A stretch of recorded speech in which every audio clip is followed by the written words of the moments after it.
ব্যবসায়িক খাতে মামলা জটিলতায় প্রতিনিয়ত ক্ষতিগ্রস্ত হচ্ছে বাংলাদেশের অর্থনৈতিক খাত এবং এখানে প্রায় গত 15 বছরে $3.5 বিলিয়ন ক্ষতির সম্মুখীন হতে হয়েছে। ক্ষতি নিরসন করার লক্ষ্যে বাংলাদেশ চেম্বার্স অব কমার্সের আয়োজনে একটি গোলটেবিল বৈঠক করা হয়েছে এবং সেখানে বাণিজ্য মন্ত্রণালয় এবং বিডার মাধ্যমে একটি স্বতন্ত্র ডেডিকেটেড কোর্ট ব্যবস্থা প্রণয়নের মাধ্যমে এই সমস্যার সমাধানের জন্য প্রস্তাব উঠেছে। এখানে ইউএনডিপি এবং ইউরোপিয়ান ইউনিয়নের মতো গুরুত্বপূর্ণ উন্নয়ন সহযোগীরাও অংশগ্রহণ করেছিলেন। চলুন দেখে আসি আজকের এই মিটিংয়ে কী ধরনের আলোচনা হলো। দেখেন, বিগত 2 দশকে আমাদের দেশের ইকোনমিক প্রোগ্রেসটা কিন্তু রিমার্কেবল এবং পৃথিবীর অনেক অ্যাডভান্স কান্ট্রিও কিন্তু আমাদের দেশের দিকে ইনভেস্টমেন্ট নিয়ে বা ওদের মেটেরিয়াল সোর্সিংয়ের জন্য ক্রমান্বয়ে কিন্তু তারা ইন্টারেস্টেড হচ্ছে। কিন্তু যেভাবে হয়েছে যে যতই বিজনেস বাড়ছে, আমাদের ইকোনমিটা গ্রো করছে, ততই কিন্তু ডিসপিউট বাড়ছে, মানে বিজনেস কমার্শিয়াল ডিসপিউটস বাড়ছে। সো আমরা সনাতনভাবে জানি আমাদের দেশের লিগ্যাল সিস্টেমটা কিন্তু মানে খুব বার্ডেন্ড, মানে যেখানে একটা কোর্টের একজন জাজের মানে 5টা থাকার কথা, সেখানে 100টার উপরে কেস তাকে হ্যান্ডেল করতে হচ্ছে এবং একটা স্পেসিফিক কেসে উনি বছরে হার্ডলি 2বার শুনানি করতে পারেন। তো এর জন্য প্রায় সব মিলিয়ে প্রায় 2 মিলিয়নের কাছাকাছি কিন্তু কেস পেন্ডিং হয়ে গেছে।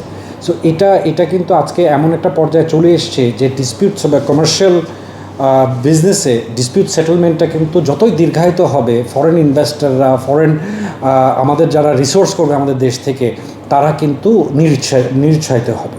এজন্য আমরা জানি মিনিস্ট্রি অফ কমার্স এবং বিডার যৌথ উদ্যোগে একটা ডিসপিউট সেটেলমেন্ট কোর্টের স্পেসিফিক কোর্টের জন্য একটা আইনের খসড়া তৈরি করা হচ্ছে এবং এখানে ইউএনডিপি এবং ইউরোপিয়ান ইউনিয়নও আমাদের সরকারকে সহায়তা করছে। সো আমাদের মনে হয়েছে যে this is the most timely একটা সময়, যে যখন আমরা সবাইকে ইনক্লুসিভ করে যে আমাদের প্রাইভেট সেক্টরে কী চাই এবং বা বহিরাগত বাইরের দেশের লোকরাও যাতে আমাদের, আপনারা শুনেছেন আমরা ভেরি আনফর্চুনেটলি ওয়ার্ল্ড ব্যাংকের রিপোর্টে 190টা দেশের মধ্যে 189 স্থানে আছে dispute settlement and আরবিট্রেশনে।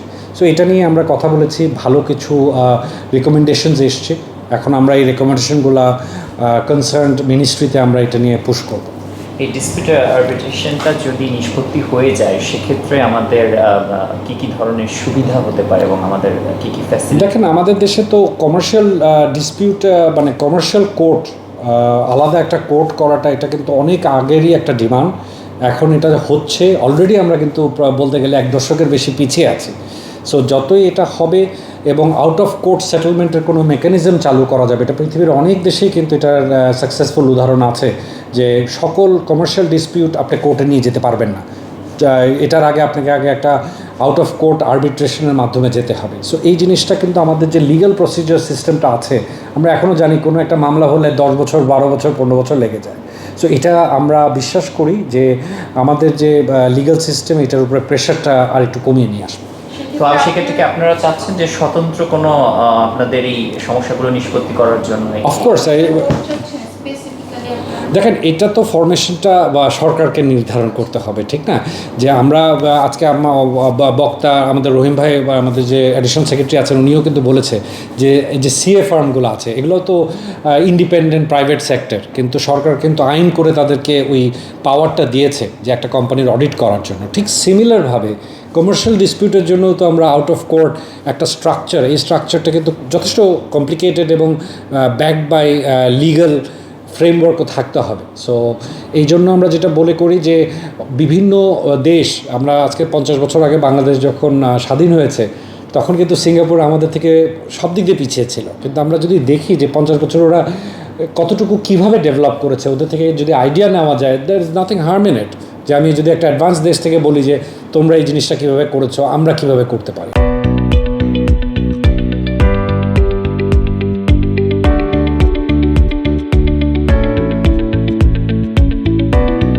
Out of court settlement দুটো কিন্তু দু জিনিস।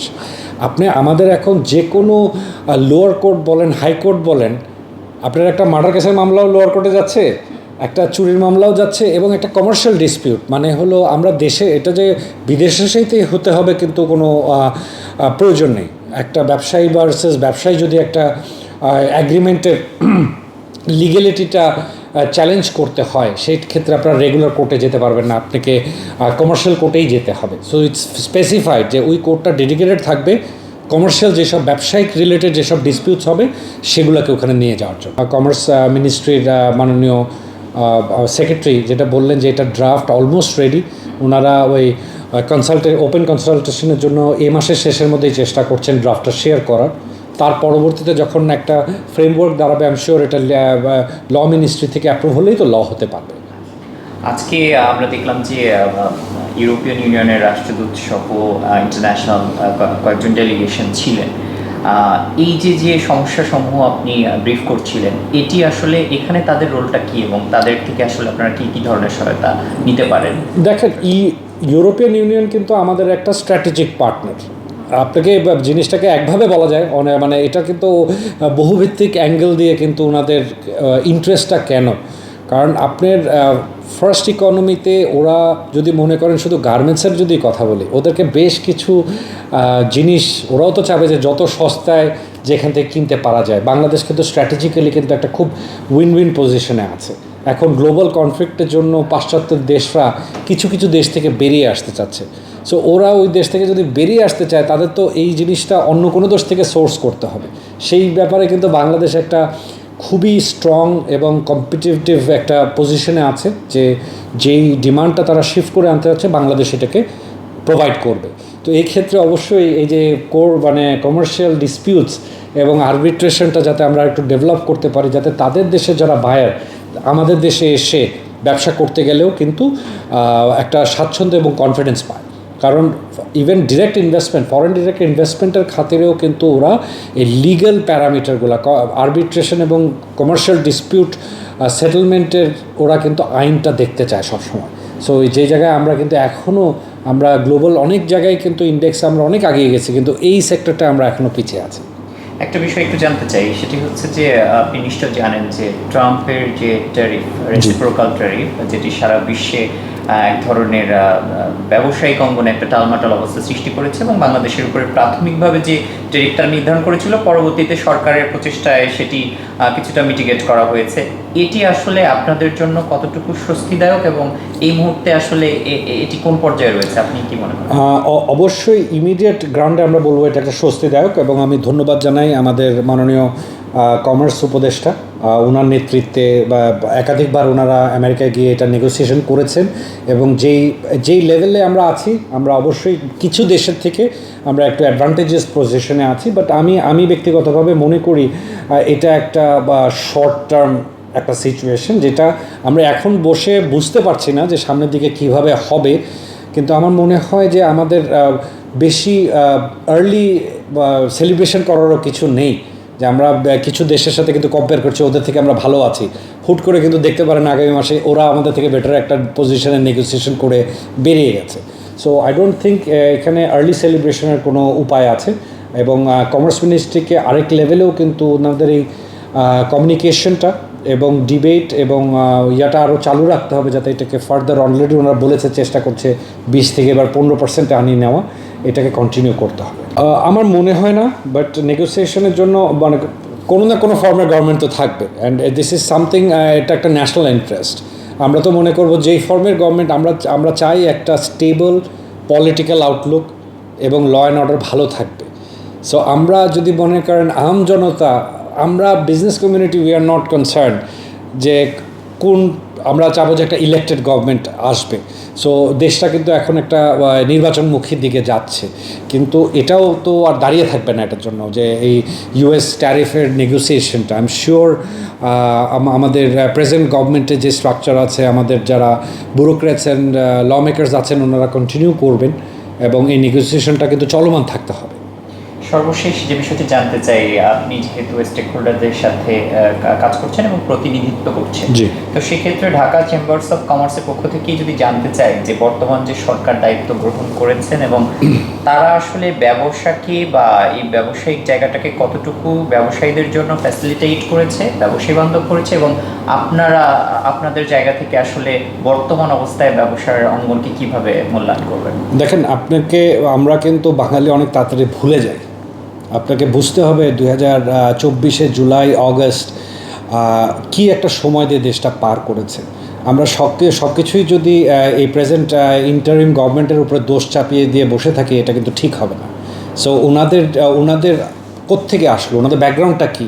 একটা দেশের রাষ্ট্রীয় একটা চ্যালেঞ্জের মধ্যে একদল মানুষ এসে দেশটাকে ঘুরে দাঁড়ানোর একটা চেষ্টা করেছে। ওই সময় কিন্তু আমাদের ইকোনমিক চ্যালেঞ্জেস যথেষ্ট, ব্যাংকে ডলার নেই, আপনার বা ডলার কন্টিনিউয়াস কিন্তু টাকা ডলারের এগেনস্টে ডিভ্যালু করছে। এই অবস্থায় এসে যতটুকু ওনাদের সাধ্যে হয়েছে, আপনি দেখেন 1 বছর কিন্তু একটা সরকারকে মূল্যায়ন করা খুবই অল্প একটা সময়, এর মধ্যে কিন্তু ওনারা ডলারের ক্রাইসিসটাকে কিন্তু সলভ করে ফেলেছেন, টাকাটাকে কিন্তু ডলারের এগেনস্টে যথেষ্টভাবে স্টেবল করে নিয়ে এসছেন এবং আমাদের রিজার্ভ আস্তে আস্তে বাড়ছে। আমি এই ভালো দিকটাও যেটা বললাম, আমি বলি এই প্রেজেন্ট গভর্নমেন্টের এক্সপিরিয়েন্সের কিছু অবশ্যই ঘাটতি থাকবে, সেটা স্বাভাবিক। ওনারা কেউ পলিটিক্যাল ব্যাকগ্রাউন্ড থেকে আসেননি এবং পুরো একটা বছরে বিজনেস কমিউনিটির সাথে এঙ্গেজমেন্টে ওনাদের একটা বড় ঘাটতি ছিল, যার জন্য অবশ্যই একটা ডিস্টেন্স হয়ে গেছে। এটা কোনো সময় যেই ফর্ম অফ গভর্নমেন্টই থাকুক, বিজনেস কমিউনিটিকে বাদ দিয়ে আপনি একটা রাষ্ট্র, কারণ রাষ্ট্রটা চলে হলো অর্থনীতির উপরে, এবং আমাদের দেশের মতো দেশে যেখানে 90-95% দেশের জিডিপি গ্রোথ কিন্তু কন্ট্রিবিউট করে প্রাইভেট সেক্টর। সো এইখানে একটা ল্যাপসেস হয়ে গেছে এবং আমি বলবো না ওনাদের ইচ্ছা বা চেষ্টা ছিল না, প্রবলি ওনাদের প্লেটসে আরও অনেক বড় বড় ন্যাশনাল চ্যালেঞ্জেস রয়ে গেছিলো। তো আমরা সবাই ব্যবসায়িক মহল থেকে আশা করছি যে আমরা এখন একটা ফেব্রুয়ারিতে মাননীয় প্রধান উপদেষ্টা একটা সময়কাল দিয়েছেন, একটা সুন্দর ইলেকশন উপহার দেবেন, এটাই আমরা আশা করি। এবং ইলেকশনের মধ্যে দিয়ে যেই সরকারি পাওয়ারে আসুক, নির্বাচিত হোক, আগামী 2 বছর 3 বছর কিন্তু একটা কঠিন সময়ের মধ্যে যাবে। So they will not have a very easy time, কারণ অর্থনীতি এখনও কিন্তু একটা বড় চ্যালেঞ্জের মুখে রয়ে গেছে।